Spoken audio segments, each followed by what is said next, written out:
of you just might have what it takes to ride Behemoth.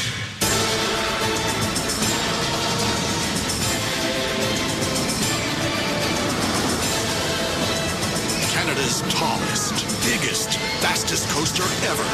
New at Canada's Wonderland. Behemoth. Run for it.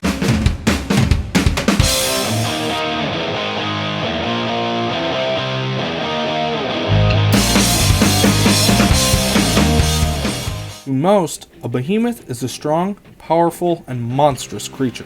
To us coaster fans, it's all the same, except replace the word creature with massive B&M Hyper coaster. I've got at least 50 plus rides on this thing, so let's take a look at Behemoth at Canada's Wonderland. For those new to my reviews, welcome! We look at rides based on 4 categories. Is the layout and intensity exciting, boring, or average? Is the ride smooth? That's pretty self-explanatory. And is the ride re-rideable? Is it a one and done, for the credit kind of thing? I'll ride it one time every time I come and visit, or I'm going to ride this thing all day long.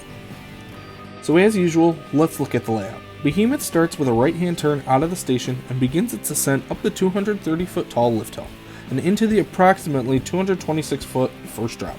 I say approximate because Roller Coaster Database doesn't have an exact number, and I found a few different ones floating on the web. Anywhere from 215 foot to 226 feet. Either way, it's a massive first drop. It then turns slightly to the right before going over the next airtime hill. Then it sends you right into its hammerhead turnaround element high off the ground before greeting you with 3 more massive camelback hills that deliver a buffet of floater airtime. Then it's the mid-course brake run before Behemoth spices things up a bit. It banks to the right and begins a massive downward spiral helix, before switching to the left for a smaller upward helix that leads into a smaller drop that leads into the ride's final airtime hill before coasting into the brake run, which is a U-shape that leads into the station. That's a ride on Behemoth. So how does it rank up in our 4 categories? Layout. I'm going to give this an average. It's your basic out and back hypercoaster, and there's nothing wrong with that. For what this ride's strengths are, it's a perfect fit. I just know of a few others that have slightly more interesting layouts. Intensity. I wouldn't call this ride intense at all, but that's me. I could see how some people might find the positive G's in the helixes at the end a bit too much, or even the negative G's on the airtime hills. But I would give this an exciting, but that's because I'm a sucker for the buffet of floater airtime this ride delivers. I remember counting probably at least 26 seconds of it on one ride. Smoothness. This thing is glossy smooth, no way around it.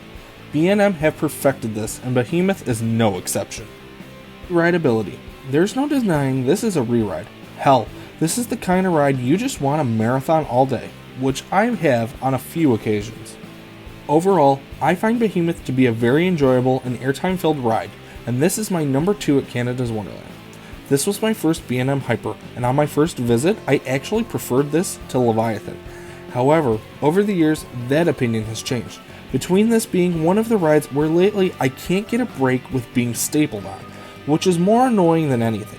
It never really took away from the airtime, it just weakened it a bit. And the fact that I've ridden other great, amazing B&M Hypers that are newer, and some are better, and some are worse. And that's going to do it for this review. How do you feel about Behemoth? Let us know in the comments below. Also, if you can give this video a like and subscribe to the channel for more reviews just like this. Thank you all for watching, and we'll see you in the parks.